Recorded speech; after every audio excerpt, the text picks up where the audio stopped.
अस प्रभु दीन बंधु हरि कारण रहित दया। परमात्मा अकारण कृपा करता है हम जीवों पर। आप सोचें कि हम बड़े अच्छे इसलिए परमात्मा ने कृपा की, तो इस भूल में मत जीना। जीव न जाने एक दिन में सैकड़ों गलतियां करता है। यदि परमात्मा हमारी गलती को देखने लग जाए ना, तो हमें नरक में भी स्थान नहीं मिलेगा। तो भगवान अकारण कृपा करने वाले हैं महाराज, उन सभी गलतियों को भुला करके आपको स्वीकार कर लेते हैं। अकारण करुणा वरुणालय परमात्मा का नाम ही है।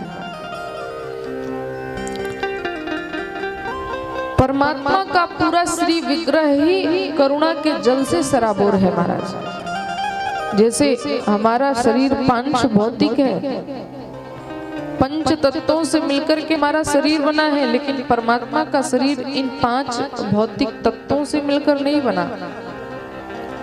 परमात्मा का जो विग्रह है ना, वो करुणा के जल से बना है, करुणा से बना है महाराज।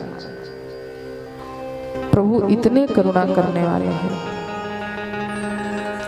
बाबा ने यहाँ पर प्रणाम किया। उसके बाद अहल्या उद्धार जब हो गया तो विश्वामित्र के संग प्रभु आगे बढ़े। कहाँ गए? चले राम लक्ष्मण मुनि संगा, गए जहाँ जग पावनी गंगा। गंगा की ओर गए, गंगा जी में स्नान किया। गंगा की पूरी कथा, पूरे महात्मा को विश्वामित्र ने भगवान को बताया कि गंगा कैसे इस धरती पर आई महाराज। यहाँ पर प्रभु ने गंगा जी में स्नान सुना किया, गंगा की कथा सुनी, संतों का संग किया। उसके बाद संत महात्माओं को अनेकों दान दिया महाराज, खूब दान दिया प्रभु ने।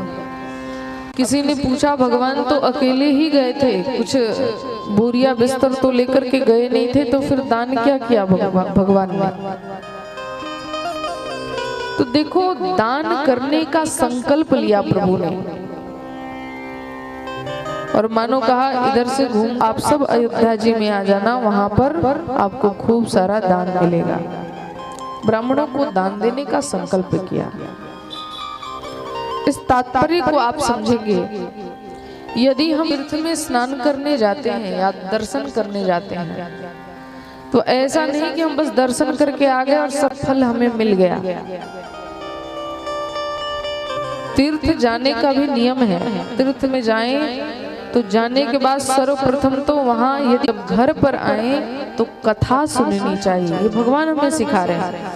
केवल स्नान और दर्शन करने से नहीं हो जाता।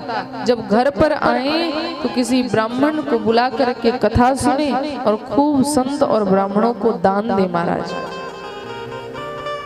भगवान ने यह सीख दी। उसके बाद भगवान यहाँ से प्रस्थान करते हैं। एक और बात तो विचारणीय है। भगवान अहल्या का जब उद्धार कर लिए तो उसके बाद मिथिला की ओर गए हैं। जरा समझेंगे इसे गौर से। मिथिला जो है वो भक्ति की भूमि है। भक्ति स्वयं माँ जानकी हैं और माँ भक्ति का निवास है उस स्थान पर। तो मिथिला भक्तों की भूमि है, भक्ति की भूमि है महाराज। अर्थ यह है कि पहले प्रभु ने जड़मती अहल्या का उद्धार किया, उसके बाद मिथिला की ओर गए। अर्थ है जब तक हमारी इस जड़ बुद्धि का उद्धार नहीं होगा तब तक हम भक्ति की भूमि पर पहुंच ही नहीं सकते। इस बुद्धि में जब तक जड़ता रहेगी, संसार की वासनाएं रहेंगी, तब तक हम भगवान तक पहुंच नहीं सकते। तब तक हमारे भीतर भक्ति हो ही नहीं सकती।